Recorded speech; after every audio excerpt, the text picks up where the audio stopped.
wonder what your ideal colors are? You know, those best colors for your skin tone and your features. And somebody's always had to try to put you in a category like summer, fall, winter, or spring.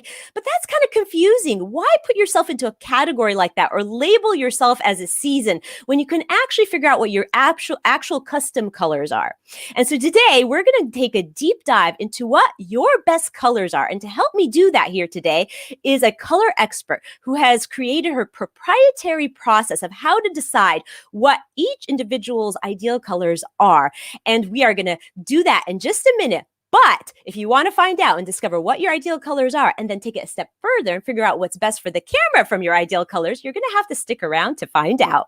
Welcome to Waist Up Wardrobe. I'm Christine Vartanian, an attorney turned personal style expert and image consultant.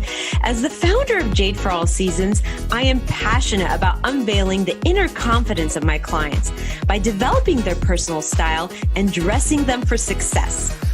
But is getting dressed up still important in our virtual world? Well, that's where my experience can help with what I call Waist Up Wardrobe. Waist Up Wardrobe is a podcast for all things you need to conduct an outstanding Zoom meeting. It's about how to dress for the camera, but it's not just about the clothes. It's about everything you need to know to show up on brand and professionally on camera. Join me in the Waist Up Wardrobe studio to discuss how to navigate this virtual world and dominate from behind the desk. Hi, Virtual Nation. Thank you for joining us here today. I see that PK Odell is on watching us live. Hi, PK. You are in for a treat today because we actually have some super valuable information that we are going to give you on color. Now, we had an episode that was completely dedicated to color and what colors look best on camera. But we talked about universally flattering colors. We talked about some general guidelines. But today, we're going to take it even a step further. We're going to customize it a little bit.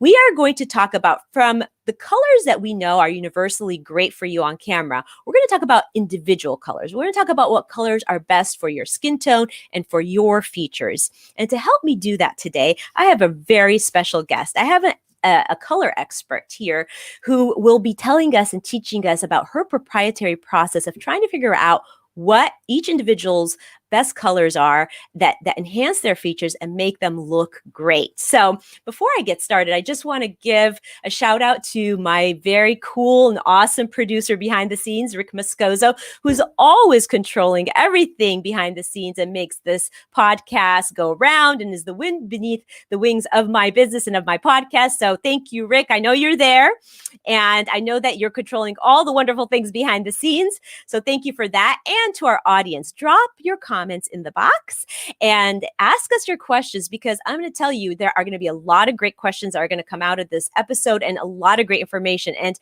you don't want to miss our expert live because she is phenomenal. She is really the color expert in the industry and she is going to give you so much valuable information that you're going to take away and run with immediately to really enhance your best features. So the Waist Up Wardrobe podcast, as you know, is a series of episodes that really helps you have an outstanding Zoom room, an outstanding professional office, whether it is lighting or colors or eye contact or, technical stuff.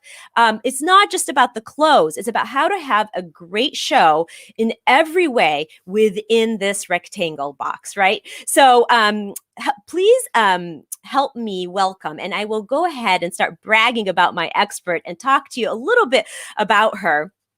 Her name is Jen Thoden. She is the founder of Your Color Style, and she is an Amazon best-selling author. She's a speaker and entrepreneur. She's a mother and a wife, and she is passionate about helping women discover who they are and what truly makes them happy. And she does that through the use of color.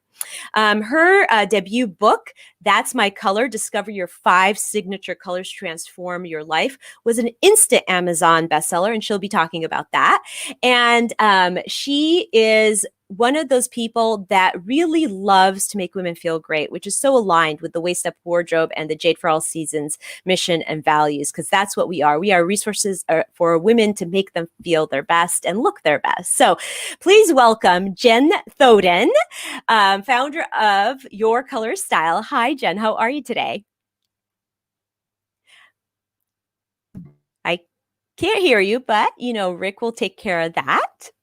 So Jen is with us here. She's behind the scenes. We're gonna get her live here to I'm hear good. her sound. There you are.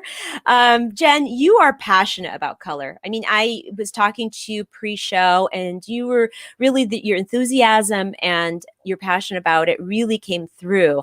And it's funny, but we don't think about color as we kind of take it for granted a little bit, I think. But there's so much science behind color. Even PK right now, who's on with us, she is a feng shui expert and she uses color in her work.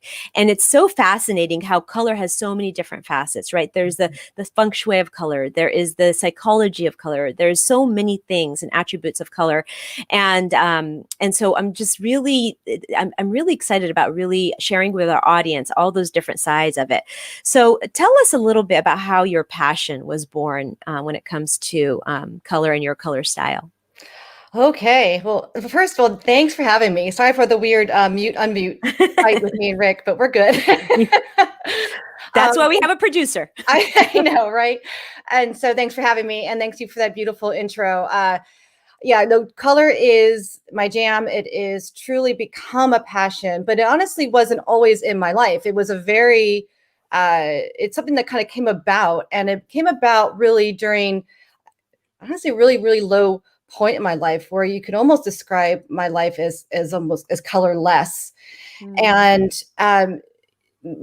up until about maybe 7 years ago, life was different for me. It was a bit of a struggle. It was one of those series of events where I was putting myself first, not putting myself first, putting myself last, putting everybody else first as far as making sure everyone else is happy. And I believe I fell into this pattern because several years, about 18 years ago now, maybe 16 years, you think I would know the date, we had a definitely a traumatic event in our lives. My oldest daughter, Kelly, and I had 3 children, and Kelly was 7 years old when she was diagnosed with cancer. And she had osteosarcoma, in case someone is curious what that is or what it was, what kind of cancer.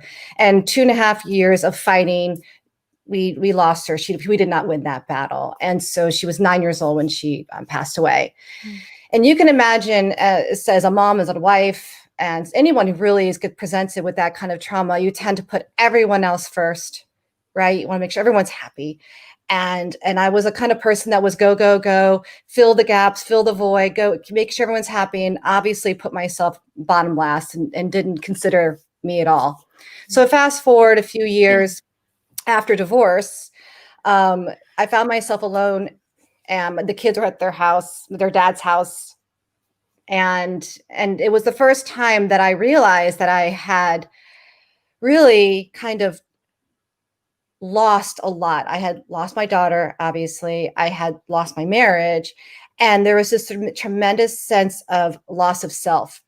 Yeah. And that is really where my journey truly begins, was this realization that I had been so disconnected from myself for so long that there was some healing that needed to happen. And one of the things I started to do was, well, in order to feel better about yourself, right, to improve your self-image, is to look up and how to make yourself look better. And so I was, looking up, how to dress, and, it's just so I could feel a little better about myself. And I found color analysis online. In fact, specifically, I found seasonal color analysis, and I was immediately fascinated. I mean, I have a fine arts background. I love color anyway. And there's this magical thing about color that's supposed to make you look better and flatter you. I'm like, what is this magical thing? And because up until then, I really just never paid attention to something like that. And so I discovered I was a spring, and I remember going out and buying a color. It was coral pink, and I was going to wear it to work the next day. And this is where it seems so silly now when I say it, but I wasn't then. And I know it's not silly for other women in the same boat. When you've been wearing non-color for so long, and you just kind of defaulted to your grays and browns and blacks and beiges, that wearing anything else makes you feel very vulnerable. And I remember feeling like, oh, I don't know if I can wear this. This wasn't even a bright color. It wasn't like this. It was a much lighter color. And I remember thinking, oh, I can't wear this. I can't wear this color. But what are people going to say? They're going to be like, oh, look at what she's trying. She's trying something different. And I just really was kind of freaked out a little bit. But I remember looking in the mirror and I remember thinking, well, there's something to this because I kind of like this color on me. And so I wore it, and I got a lot of compliments that day, and it was a real boost for me. And I know that people say, oh, you shouldn't dress for other people and you should only dress for yourself.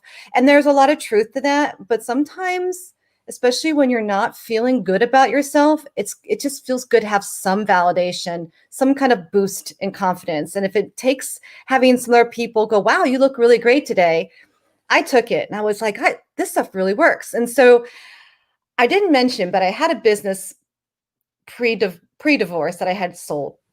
And so I have an entrepreneur flag, and I was going to, well, what I want to say is the entrepreneur flag was flying again when I discovered color analysis, because I realized that I was like, God, if I feel so good about something like this, what about other women that are going through something similar? They're going through some sort of transition that may need that boost. Yeah.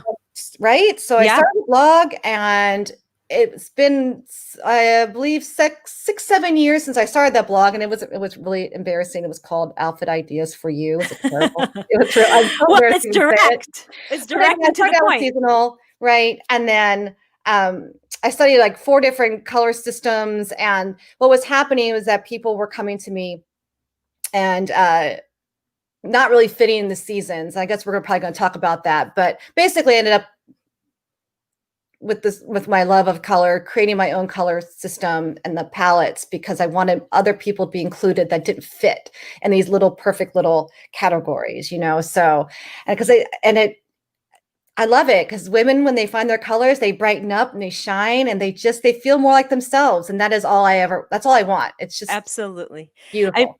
That's so interesting because what you and I do are so synergistic, right? And my whole blog is called Emotions of Clothes, because clothes instantly up level your emotional vibration when you dress up and you're trying to look good. That instantly brings up your emotional vibration. It's so aligned with what you were saying about color. You started exploring colors even before you started your business, but how much it impacted your journey and your emotional state, which I feel so honored that you would take this time to share your story, because as women, we journey, and I'm getting goosebumps because as women, we journey through so many different things, and we have ups and downs. We are mothers, we are worker bees inside and out of the home. We do so much for so many people, like you were doing, and we kind of forget ourselves sometimes, right? Yeah. So the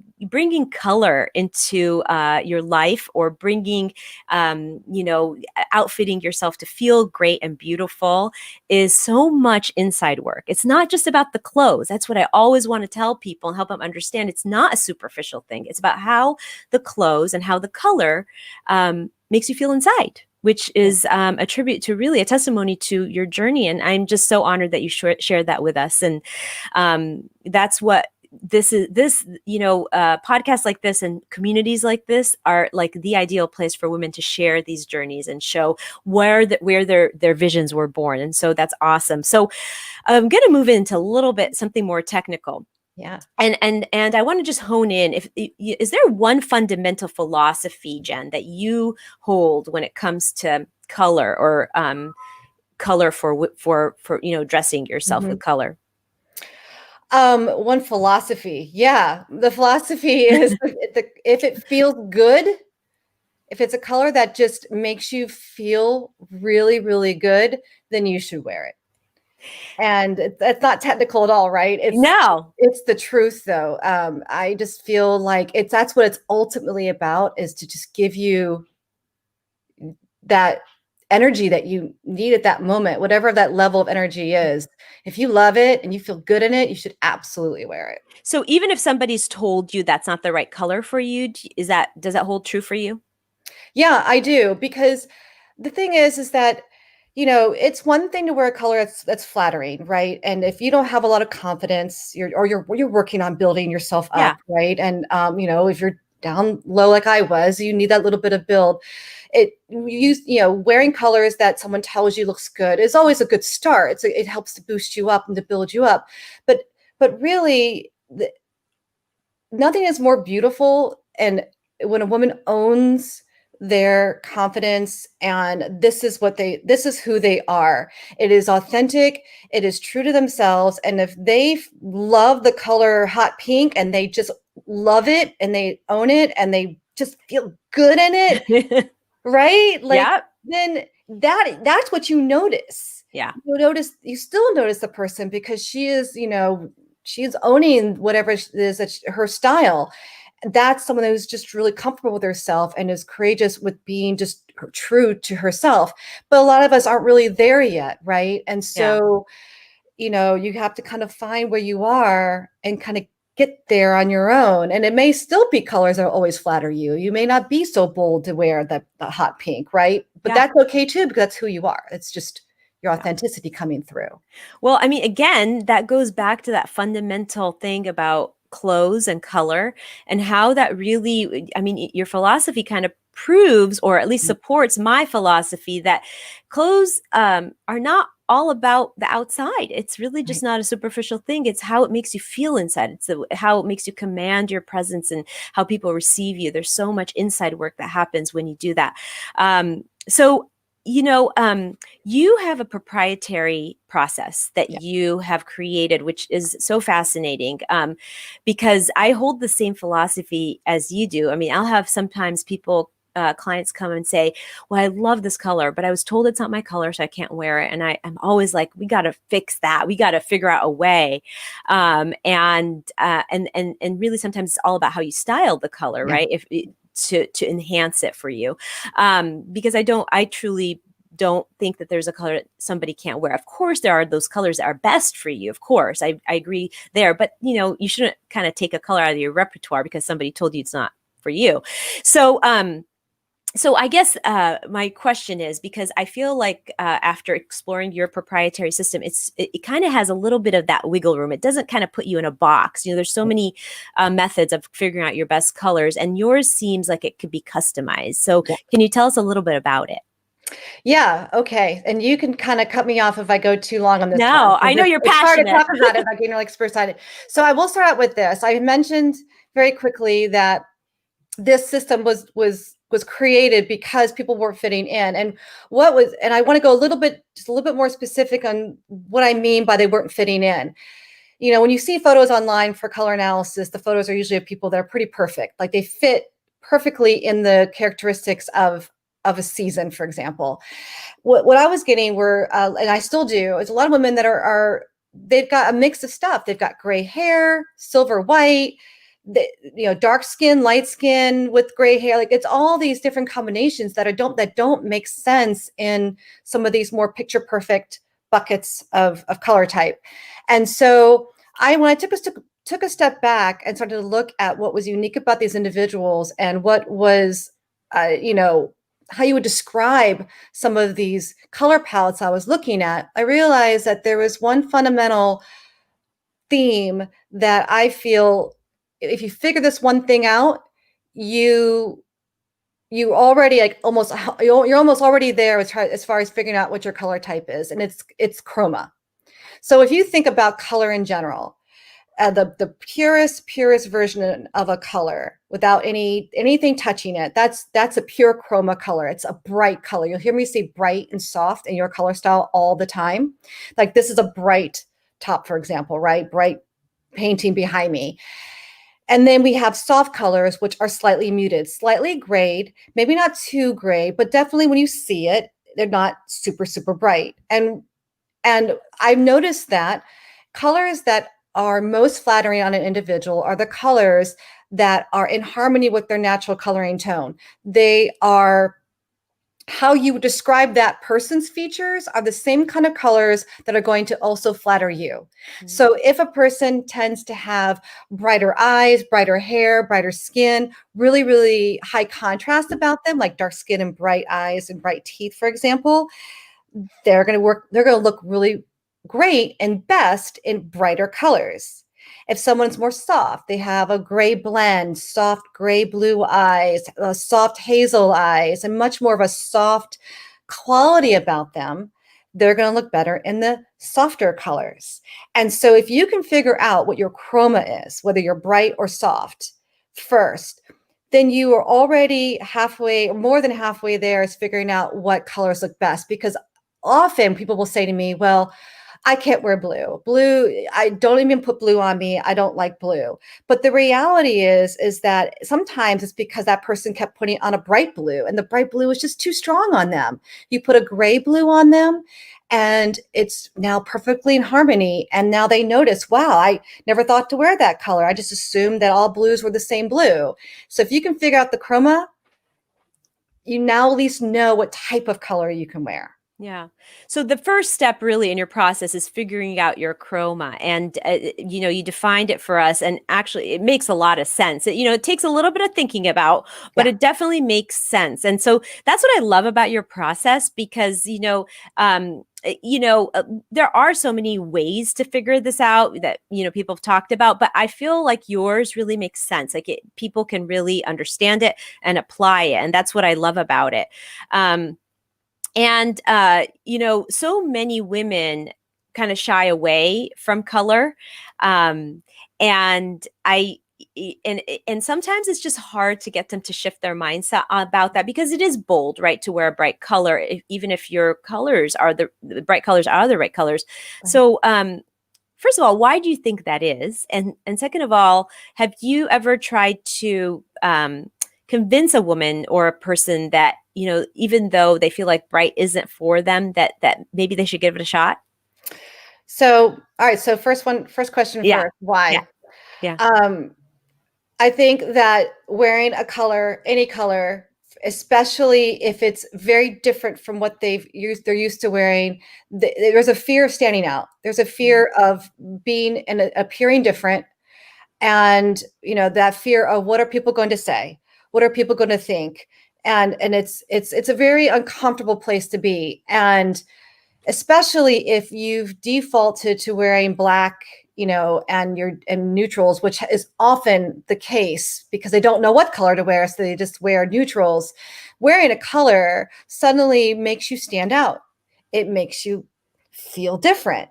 The energy of a color versus a neutral is very different, and you feel very exposed and vulnerable. And I think that it can be very, very frightening for a lot of people if they have been defaulted to neutral for so long, because like you said, this is an inside job. Yeah, the color's on the outside, but it's a little bit of a reflection. Your wardrobe is a kind of a reflection of your person, not necessarily just your personality, but just kind of where you are presently in your world.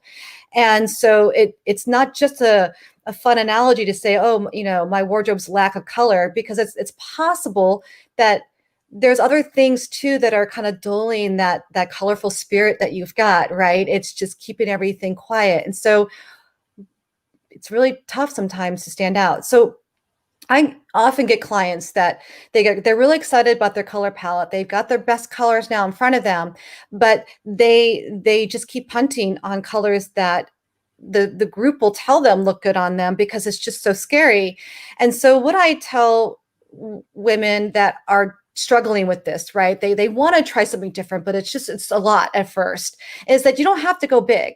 You can go really, really small and just do little things. So if you really like this color, like let's just say that it's this color here. Like I say, you have to wear this bright coral. It looks so amazing on you.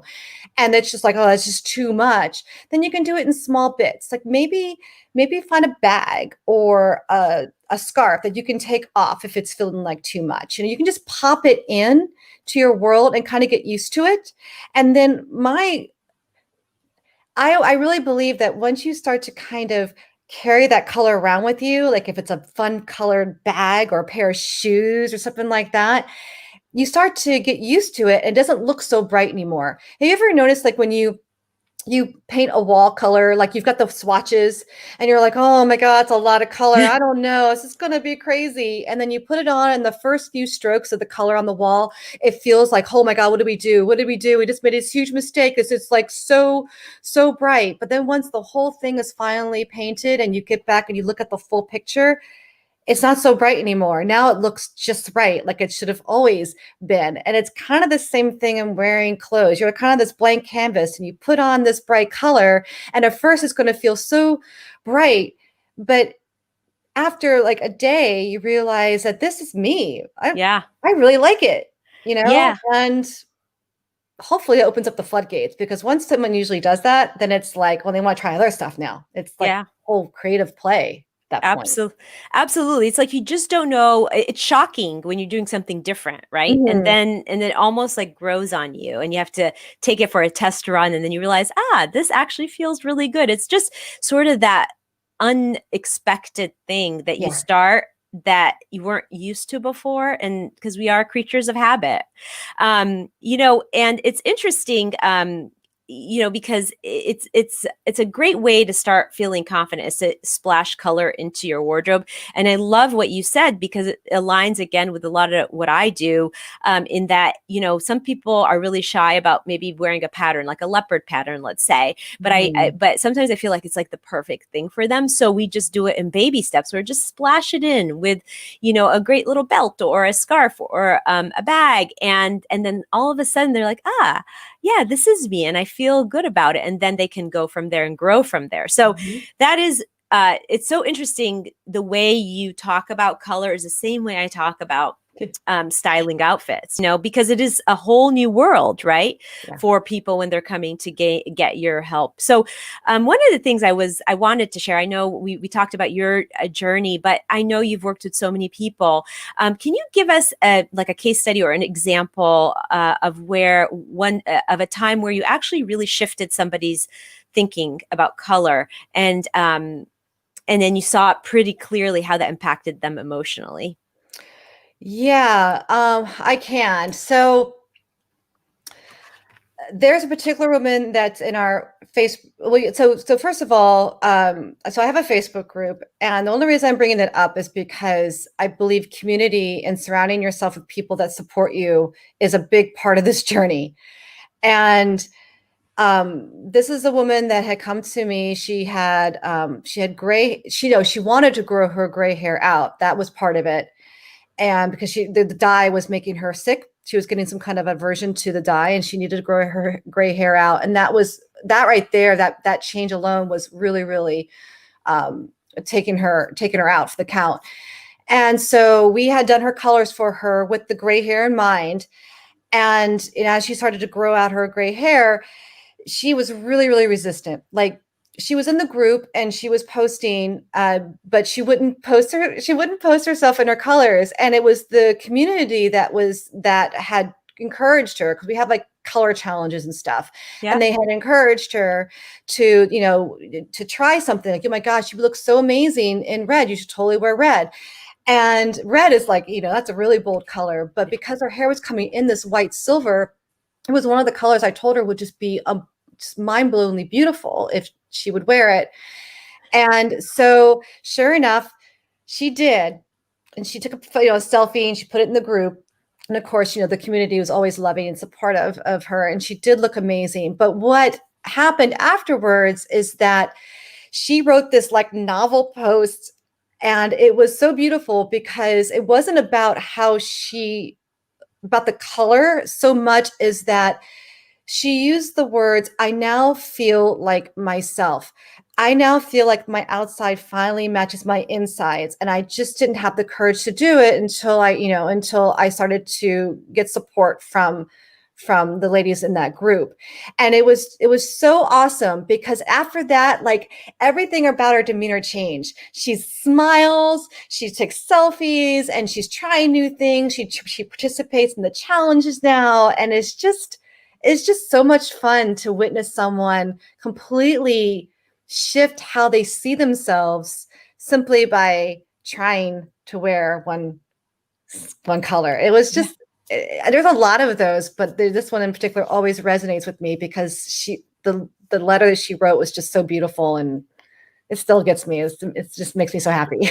I mean, this is the part that is so rewarding about the work we Yeah. do, right? Because again, it's not the superficial thing about what's outside. It's really how it impacts you emotionally, and these Yeah. stories, and I can completely relate because I have a lot of stories of similar nature, and you know. When you first get into working like this, you'll never imagine the floodgates of emotions that you open. I mean, I'd be in people's wardrobes, and there hasn't been a closet edit that I have done, and this is a blanket statement, but it's true, where the person I'm working with doesn't get emotional about something in that closet. And that's why my blog was termed Emotions of Clothes, because it's really about the stories of all my clients. And it's very rewarding to be part of another woman's journey in feeling her best and emotionally up-leveling her. It's something that really is a human connection that like no other. And I love that you mentioned your group, and the Waist Up Wardrobe community is getting bigger, and that's something we are looking to do, because we want that community of women that serves each other and is really kind of networks and enjoys giving each other confidence and input. So the first thing we talked about was chroma. That's the first step to figuring out through your process. So what's the second step, or what's the next step from there, if I can ask you that? And you can speak in general terms, because I know this is fine. Very complicated, but just give the audience like a sense of, like, if they were kind of trying to follow a summary of that, what the next step is. Okay, so the next step is your temperature, your undertones. Now, this is a controversial topic. Oh my goodness. I've had to create so many videos about undertones, because people really struggle with, am I cool, or am I warm, or am I neutral? And I feel like I'm in between. I feel like I'm both.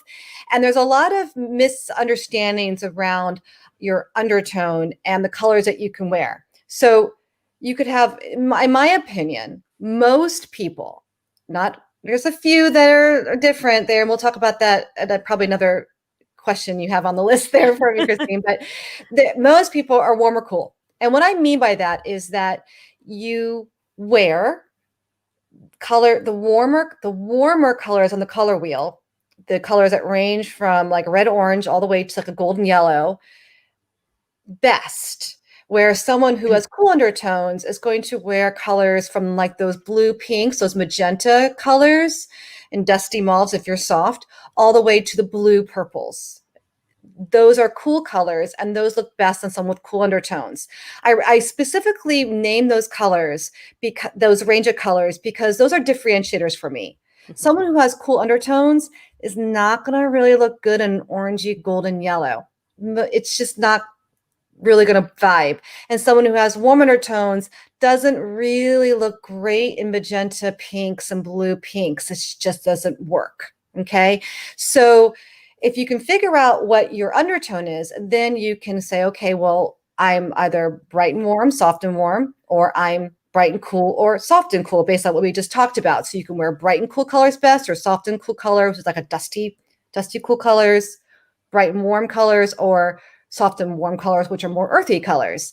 Now, what people where it begins to get confusing and people get caught up is that they'll say, well, I'm pretty sure based on your description, Jen, that I have warm undertones, but I can wear blue. I wear blue really, really well, and I wear green really, really well. So I must be neutral. And the thing is that's where it gets confusing, because just because you have warm undertones doesn't mean you can't wear cool colors. And just because you have cool undertones doesn't mean you can't wear warm colors. On the cool side of the color wheel, you've got a range of colors from true blue all the way through green, which is also, believe it or not, on the cool side of the color wheel. I know it doesn't feel like it should, but it is. And all those colors in between, from your turquoise blues to your teals, green blues, blue greens, etc. Those are all cool colors, and they all look amazing on everyone. So it doesn't mean that you're neutral. It just simply means it's part of your color palette. And on the cool side, if you have cool undertones, there are a few warm colors that you can still wear, believe it or not. One of them is true red. So from true red going over into the cool side, so you go into the pinks and then into the magentas. As soon as it starts to get to be an orangey red, not so much. And then, believe it or not, true yellow, which is really hard to find in manufacturing terms, which is why most people who have cool undertones say, I can't wear yellow, because it's hard to find the perfect yellow, because usually there's a little blue added, which makes it kind of a greeny yellow, or there's some red added where it makes it kind of a orangey yellow. And there's that true yellow is tough to find, but it's a warm color and they can wear that too. Yeah. Well, it's so funny that you mentioned yellow. That is the number one color that I get pushback from clients on yellow. They're like, well, no, I can't do yellow. Yeah. Well, it's the same thing like the blue, right? Like someone who is more soft, yellow is the brightest color in the spectrum. So it is bright even at its truest form. And so a lot of people just don't feel comfortable in being in the brightest color. It's like putting a big sign on you. So that you have to really, really own it to wear the bright yellow. But someone who is more on the softer side anyway probably looks better in yellow with, I'm going to use some artist terms here, a little bit of black added, which actually turns it into an olive green. And that looks good on everyone universally, because you probably just went down the whole conversation of universal colors, and it's still the same hue. It's just altered slightly. Right. So it's chroma, and then it's temperature. And, we did talk about universally flattering colors in one of our episodes. And because, people want to know on camera, like what they can wear that will really enhance them and not look distracting or bring attention away from what they're saying. So really the ideal thing to do is to think about what your colors are, what best suits your features and your skin tone, and then take it one step further, and based on what the universal colors are that look good on camera, pick from those colors what you can best wear on camera. And so combine these two episodes combined are a great little study on what colors would make you look great on camera and be the least distracting, but still be in harmony and be pleasing to the eye of the observer. So that's really, really good information. And it's so funny, as we keep talking about this, I just realized more and more the science of color. I'm kind of an academic. I love the science behind things. So it's really fascinating to me when we're talking about that. And I don't think people realize just how involved that is. And I think that's why it feels complicated sometimes when we're trying to figure out summer, winter, spring. Oh, but I can be in between too. you know? Yeah. So that's where it gets a little bit confusing. And there's always like these general guidelines, which I give a lot of my clients, because people want to know like a rule of thumb and they don't want to think about it so much. But if you want to dig deeper and dive deeper, then you really have to go through a process like yours to really get that. So the other thing I wanted to ask you about is neutrals. Okay. Is there a way to determine, because a lot of people want to be wearing a lot of black and they want to wear bright whites, and those are great neutrals, but is there better neutrals that suit different people? For instance, we talked about best colors for you. Are there best neutrals for you? And is that something you work with? Okay. Can you tell us a little bit about that? Yeah, totally. So, all right. So your best neutrals. Okay. So one of the ways to find out your best neutral is to look at yourself in the mirror. Okay. So the colors that you have naturally in your overall coloring and tone in your eyes, your hair, and your skin, all those colors are perfect for you. So if you look at your hair and you look at the darkest color of your hair and the medium tones of your hair, those are beautiful, perfect neutrals for you. So for me, for example, camel browns, which it may be hard to see on video, but camel browns and warm beiges, creams, all are great neutrals for someone like me. Someone who has, really, really dark hair that might be maybe almost black with a little bit of blue hint are going to look great in black. They're going to look great in a deep navy blue. And because they have such deep, deep hair, they're probably going to look amazing in just bright, bright white. Mm-hmm. So look at your natural tones in you to find those perfect neutrals. My husband, for example, has a blend of grays and like taupey browns in his hair. And when he wears a cool taupe brown, it's perfect. It's absolutely perfect. And also gray, right? If he wears gray, it's also absolutely perfect. And it's a very neutral look. So when you're wearing your neutrals, it's a neutral look. I love wearing neutrals personally. I love to combine all those things. So one last tip I'll give you about neutrals, and really with any of the colors that you're choosing to wear, is to just kind of be aware of your overall contrast and depth. So for me, for example, I'm very light, right? Light hair, light eyes, light skin, low contrast. Anything super dark on me is going to look a little off. It's going to look a little heavy on me. And that's true for anyone that kind of has an overall fairness about them. They're going to want to keep their colors and their neutrals medium to light. For someone who's got really, really dark features, those darker neutrals are going to look better, and possibly the lighter ones, not so much. So even though I have warm undertones and I say cream looks great on me, I've had a lot of people come to me who have much deeper hair and eyes and tell me they don't like wearing it because it washes them out. And they're probably right. Yeah. So if you've got warm chocolate brown hair, warm chocolate brown is a perfect neutral for you. And so you can play with that. Yeah, no, that is a great explanation. What a great rule of thumb for people when they're trying to figure out what neutrals to incorporate into their closet, because I believe that neutrals are sort of like the glue that kind of pulls your outfits together too sometimes. So they are really important to invest in. So that's a really great a strategy of figuring out where to go with that.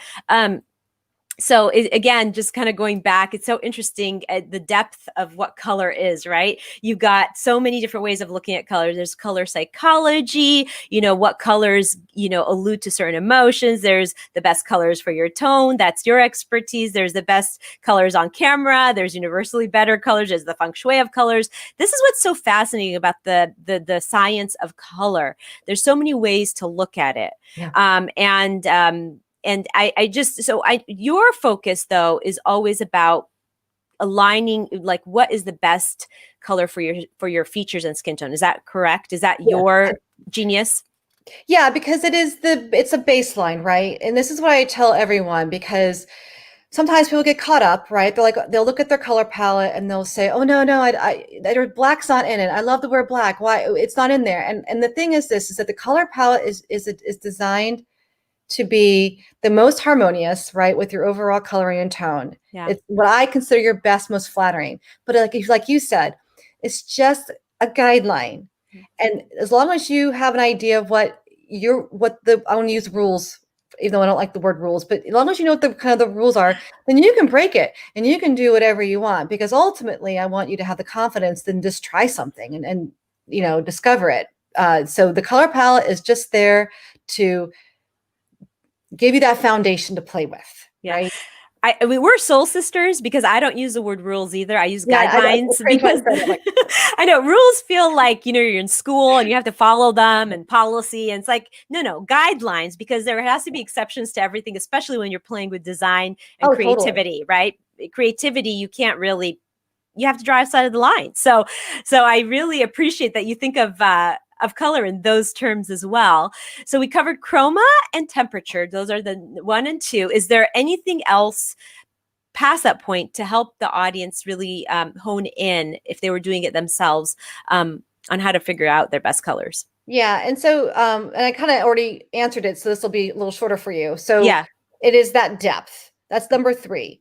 So, and when I say depth, so we talked about the neutrals, right? Like we don't want them to be too dark or too heavy or too light, which again, we're looking for harmony, right? So you don't want something so different from your overall natural, coloring and tones. One other thing about depth I'll add to it is that it has to do with also your level of just overall intensity.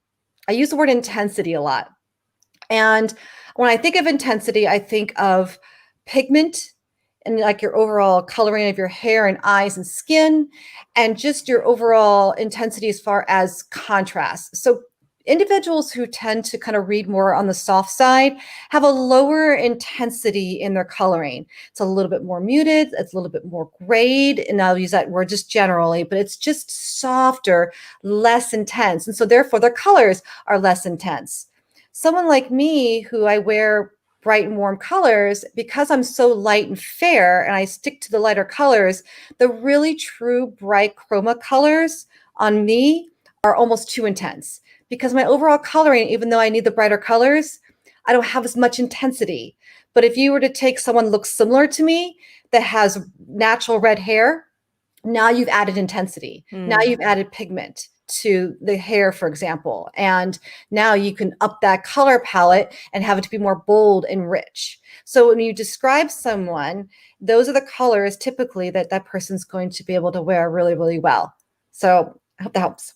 Yeah, no, it does. I mean, this is a very involved topic, and that's why there are experts that help people figure out their colors and help them put outfits together for colors, right? PK is she's saying black could be your invisibility cloak. So that's interesting. Yes, PK. PK is a feng shui expert, so she uses color a lot in her work. So she can definitely relate to this topic. So I just want to thank you, Jen. And I want to say that we always conclude the Waist Up Wardrobe show with the Waist Up Wardrobe weekly wrap up. And what that is our expert always gives the big major takeaway from our topic. So takeaway, and then she lists the tools and tips, and finally action, because we want to bring people right into action right now and get them, started on thinking about what their best colors are. So can you give us the biggest takeaway from today if we take nothing else? Yes, the biggest takeaway, honestly, is to really just find a color that you just absolutely love and it feels good, and wear it as much as possible. And I said, it's not that you should have all one color in your wardrobe, but I do feel like sometimes that positive energy of just wearing something that makes you feel good can just transcend into all areas of your life and to start to open you up to play with other colors and experiments and that kind of a thing. So just wear what you love, truly, truly wear what makes you feel really, really good. Isn't that fascinating? That's exactly my rule of thumb too. It's like, if you wear it and you own it, it will look great. It will look great. Yeah. So how about tips? What are the main tips you think that people need to walk away from today? Okay. So tips. So number one tip is we really didn't talk too much about how colors kind of convey different messages, but I will very quickly say this. This will be part of the tip. Consider what kind of message that you are wanting to send out, whether you're on Zoom or you're in a meeting or you're having talks with people. Darker colors are going to be more serious, more medium, lighter colors are going to be more light and more engaging. And so think about your message and what kind of, I'm sure Christine probably uses the same words, what kind of statement are you trying to make? Because if you're trying to be friendly and engaging when you're wearing black or super dark colors, you're going to be a little bit more unapproachable. So consider that, okay?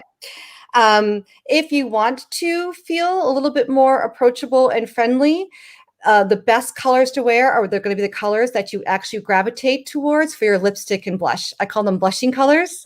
They are the best colors to wear when you want to feel approachable. In fact, Christine's wearing one of the blushing colors on, right? Yeah. Yes. Yeah. And the last thing is if you want to feel a little bit more authoritative, a little bit more powerful, wear your power colors. They're going to be typically navy blues, your purples, red, and believe it or not, green, true green. Those are going to be power colors, and you're going to feel really, really strong wearing those colors when you have to present or be an authority within a conversation. Well, I love that you told us about that, because we did not actually talk about that, and that is a really important thing. And we did talk about how black can come off as very harsh in our episode on color. So thank you for reiterating that from your perspective, because that is really important. Is there anything else I didn't ask you that you have to tell us before we move on to tools? Oh my gosh! So before we move on to tools, so one more. My opinion of the most flattering color would be the colors that match your eyes. So I call them eye-popping colors. And so even if you have really dark eyes, most people, when you shine a light, even in the dark eyes, you're going to see a color come through. So, warm brown eyes are going to have the golden yellow in them. If they're cool brown eyes, you might see some blue in there. And of course, someone like me who's got greens and blues and stuff in there, you wear those colors. It's one of those colors people go, oh my God, that color makes your eyes look so green. And I don't know why, but it just feels so good. So that's just the color I think universally you can just wear and just feel really great. You don't need a color analysis for that. Yeah. No. Well, I think that's absolutely true because it's those it's those little details in your eyes that pop because it brings out that detail in your eye. And so funny Yeah. because that happened to me with like a deep velvet mustard yellow Oh that yeah. I put on, and I took a picture in it and I was surprised because I didn't expect that, and it's one of my very favorite pictures. So that is really, really good point. Whatever those little sprinkles and speckles in your eyes and your iris really will enhance your look. Yeah. So how about tools? Is there a tool or a couple tools that you can recommend for the audience that can help them with the process of figuring out their best colors? Yes. So my favorite tool to recommend is the color wheel. Now I have mine. I'll just show you, but it can be, honestly, it can be any color wheel. This is just mine just to demonstrate. And the way that I love, the reason I love the color wheel is because it opens you up to giving you ideas of combining different colors. It's really easy, obviously, just to wear your neutral and a color that you love. It's even more fun when you get to start to express your creativity in how you pull those colors together. So you can always just simply just wear a neutral and a color, but you can use your color wheel to really create some amazing color combinations. And I will demonstrate very quickly so we don't run out of time. But if I were to, I will show you in a second, if I were to point the arrow to the color that I'm wearing, okay, so it's going to be about right in here, then all these little windows here that you see are color combinations that you can play with to create some really interesting, stylish combos. So even when you're not on a Zoom camera, you can play with, olive green down. Wait, I have to use this hand. Olive green as pants or something like that with this shirt or jacket. If you're on camera, you can play with that and have just so many fun, different color combinations from being very dynamic to being very subtle.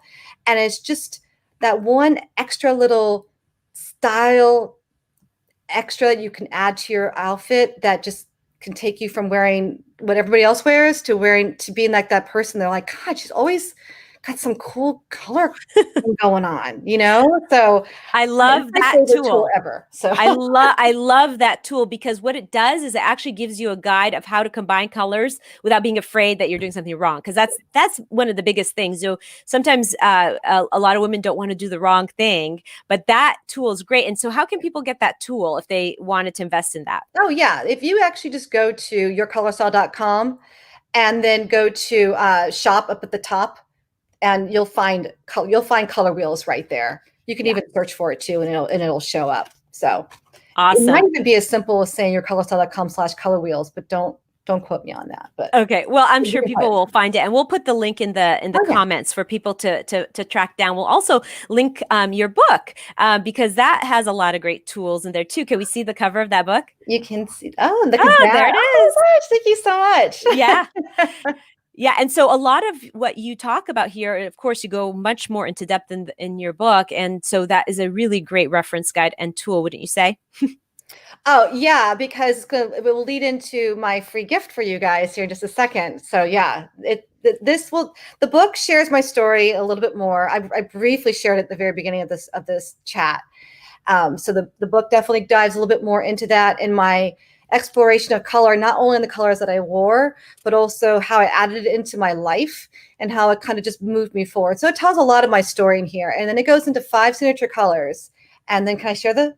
Yes, of course, please. And so it comes with the course, but you don't have to buy the book and you don't have to pay for the course because we're going to give you a link to it for free for watching. Yes. And the trigger word, let me just tell everybody the trigger word since we're there right now. Put in the chat box, hashtag CHROMAandshine, because remember, chroma is the first thing you need to figure out when you're trying to figure out your color. So hashtag CHROMAandshine will get you this amazing gift that Jen, you're so generously offering our audience today. Yeah. So it's an online course. It's called Discover Your 5 Signature Colors. We talked about 2. We talked about blushing. We talked about eye popping. There's 3 others, and they're all, you don't need a color analysis to get your 5 signature colors. And so it's an online course. There's a little video of me explaining each of the different colors. So it's really quick, really fun and light. And it's just fun. It's just fun to start to collect your colors and start to live in them and wear them. So yeah, no, that's awesome. So we have Sue Deer and PK. They put in hashtag Chroma and Shine. They are going to take advantage of this wonderful offer. Thank you for that, Jen. Finally, give us some action items. Put us right into action so that we can. And Sarah Coolius is also wanting to join in on that. Sarah, thank you for joining, and Eloise, thank you so much. Action items. Tell us a couple action items. Action items. So decide what kind of style statement that you are wanting to make, whether it is you want to be approachable, quiet, bold, loud, serious. And based on that, right, we talked about serious being dark, friendly being like you're blushing, right? Bold, it's going to be a bold color. Light might be like a pastel. And then go into your closet now and start looking at what you have available and start to kind of make a connection with that message that you're sending with the colors that you've got, and start to just play with that and wear that. So if you're going out with friends or you want to be more approachable, is there like a pink in there that you can wear? And if you want to be more feeling more powerful or more in control, is there a power color that you can wear? And just take a little bit of an audit of your closet and the colors you already have, including, and look at your scarves and stuff too, right? We're getting into the colder weather now, at least on the East Coast we are. So you can look at that too. Yeah, and you're in Virginia, so but the world is flat now. We're very, very much connected in our virtual world, which is so fitting to when we're talking about Waist Up Wardrobe, of course. So, Jen, thank you so much. This is a wealth of information. We've got so many people interested in Chroma and Shine. We got Amani Rabia from Egypt. We have Cheryl Fisher, Tina Torres, Eloise Cahill, and so if they wanted to actually access the course, let's just give everybody some clarification. There is a link, and we will put it in the chat box also. And we can reach out to you individually because now we know who wants it. And we'll definitely put the link in that chat box so they can reach out and claim that. So thank you, Jen. There you have it. Waist Up Wardrobe audience, your tips, takeaways, tools, and action items so you can get right into action. Thank you for joining us today. Thank you, Jen, for presenting for us today. And join us next week at the same time, same place, same Zoom room at Waist Up Wardrobe on our Facebook page at 11:30, because we have another very, very special guest coming on. She is an emotional health coach who will be talking to us about the emotional effects of really being in front of a screen for as long as we have been. I mean, we are clocking in 8 to 10 hours on the screen, and she will be talking to us about what are the emotional effects of that, because people are being impacted in that way, and it's just a new generation of being virtual. And she will give us tips on how to counteract those negative effects and make it a positive experience, of course. So join us next week. Be sure to go on iTunes, download us, subscribe to this podcast, and give us a review and a rating, because we'd really appreciate that. That would really help us. And join us next week and bring a friend.